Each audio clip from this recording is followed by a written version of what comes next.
League of Legends Wild Rift. I'm reviewing this on iPhone 12 Pro. It's on Android, not just iOS devices. And we're going to answer the all-important question of whether or not it's fun. I'll super briefly explain what League of Legends is, not that it needs an explanation. It's one of, if not the most popular game on the entire planet. But it's a MOBA game for those of you who do not know and have been living under a rock in the gaming world for a very long time. And it's an online 5v5 in which you have different lanes and a jungle. And the aim of the game is to blow up the enemy's base, or nexus, as it were. And yeah, that's pretty much the game in a nutshell.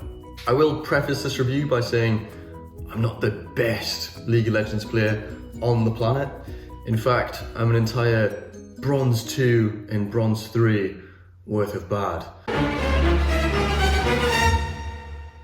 on the PC version of the game. But that doesn't stop me from enjoying the game a ton.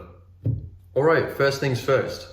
It really feels like League of Legends, which is, to me, when I first played the game a few weeks ago, was the biggest surprise out of everything. If you are familiar with the PC League of Legends and you play that, it is a shockingly seamless transition from PC to mobile Wild Rift. Of course, you do have your differences, but they've somehow managed, despite these differences, to make the game feel overwhelmingly familiar to the PC version of the game. And when I say this game feels familiar, I mean it in pretty much every aspect. The laning phase feels familiar, the jungle feels familiar, team fighting feels familiar, champions and their abilities feels familiar, and even throwing the game after 20 minutes feels familiar. So what are those main differences? For me, the primary difference is that it's just way more fast-paced. This could be seen as a blessing or a curse, depending on your perspective. When you go into laning phase, your base damage is just a little bit higher. The map, it's obviously a little bit smaller. The jungle, it's easier to navigate and quicker to get into lanes to get ganks. The spawn times of the creeps going into the lane and the jungle mobs is all shortened. So yeah, this makes for a much more fast-paced experience, and as a result, you'll find yourself team fighting a lot sooner than you would in a game of League of Legends on PC. But with it being a mobile game, it's understandable why that is the case. I mean, people probably aren't looking to do long-winded gaming sessions right in the palm of their hands. Maybe some people are, but I would presume that's the minority. So yeah, it's completely understandable why Riot have chosen to go for a more fast-paced playstyle. But with that being said, the games aren't also too short. Yes, if you're stomping the enemy opponent or you're getting stomped, you can put in a surrender earlier than you can on PC. I think it's like 5 or 10 minutes instead of like 15, which is quite a big deal. But if they don't happen to surrender, the games feel long enough so that if you are in a position where you've got lots of kills and you've got good form and you've got lots of gold behind you, then you are able to express and use this advantage and enjoy it. You know, it won't end just really abruptly. So I think it's been quite well balanced. The game length, that is. And as I kind of mentioned there, it works both ways. So if you're getting absolutely obliterated, it's not as grueling, and the game will be over before you know it, and you can queue again and hope for a better experience. Okay, let's talk about controls. They are excellent. This was the area I was completely perplexed by. I just didn't understand how they would be able to make the controls intuitive and feel nice to use. But they've done it.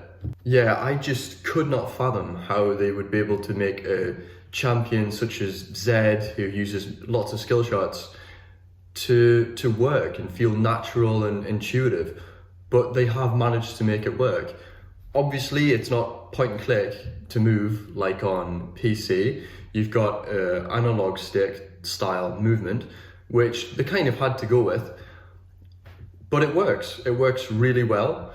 And the reason skill shots are so easy to use is simply because when you press the ability to use it, you aim with, you don't have, like, the assumption for me was you would have to aim with the analog stick you use to move on. So it's like, if you're trying to run away from someone, how are you simultaneously supposed to run away from someone at the same time as aim at them with a skill shot? But that is alleviated because when you go to press the ability, you will aim with that thumb. You will hold it down and it will bring up the indicator to decide where you want to cast it. And then, the sensitivity is quite high, but it needs to be, so you can aim quickly. And like I say, you wouldn't think it would work well, but it does. You've got to try it out for yourself. It's surprisingly natural and easy to use.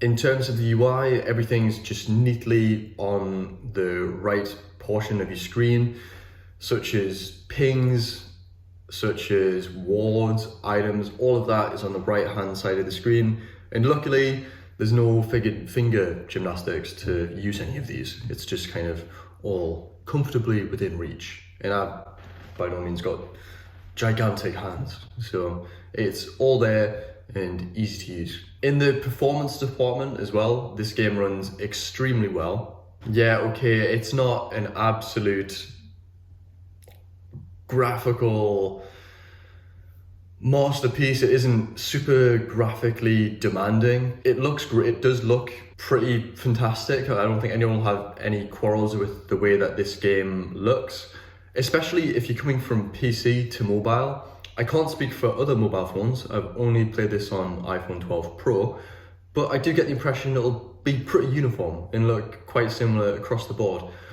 Plus, when you're in the main menus, the champion selection and the shop has been completely built from the ground up, so you get these really cool 3D backdrops when you look at the different champions that you own and don't own. Yeah, and this admittedly made it far more tempting to actually buy heroes and various skins, because these 3D backdrops weren't just unique for the champion, it was unique for the skin, which was very surprising and very much welcomed. I wish they could do that on the PC version, because I do think it would increase Riot's sales tremendously. But yeah, going back to performance, it's a steady frame rate, and that is what matters in, I think, most people's opinion when it comes to multiplayer games. You want a frame rate way more than you want incredible graphics. But this kind of merges the two together, in my opinion. It would be nice if, for devices like the iPhone 12 Pro and any processors and iPhones are so far ahead in terms of the competition, the Android competition. It would be nice if they could have made some settings and made the game look a little bit visually more appealing on these devices. Maybe they will in the future, or maybe they just want to keep it uniform. But it would be nice if they did throw that in later down the line. In terms of features as well, there's quite a lot. Most notably, there's tons of missions and daily challenges which you can do, and these offer a very generous amount of in-game currency. It's really genuinely a free-to-play game. The only way you'd need to spend money is, well, if you would so desire to spend money, would be skins. You get loads and loads of in-game currency just through doing these daily challenges and missions.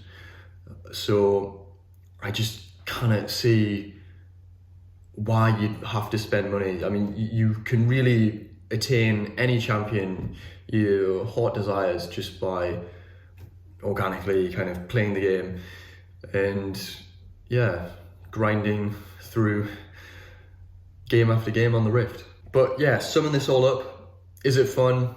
Yes, it is. I've had a very enjoyable time playing the game. I play it pretty damn often. I'm kind of hooked when it comes to multiplayer games on mobile. This is hands down my favorite one. It's knocked Battle Royale off of its pedestal. And yeah, I just found it so much fun playing the ADC heroes. I've been having a ton of fun playing Jhin and Jinx. I've been playing a lot of Graves. And yeah, it's just unbelievably fun, and it's got me more excited for the PC version of the game as well, which I think you might find too. So check it out. If you do check it out, let me know what you think of the game, and I'll see you in the next review, which will probably be going back to Apple Arcade games, or maybe I'll do another video splurging about how cool and fun this game is. Anyway, thank you for watching this review, and I'll see you in the next one. Goodbye.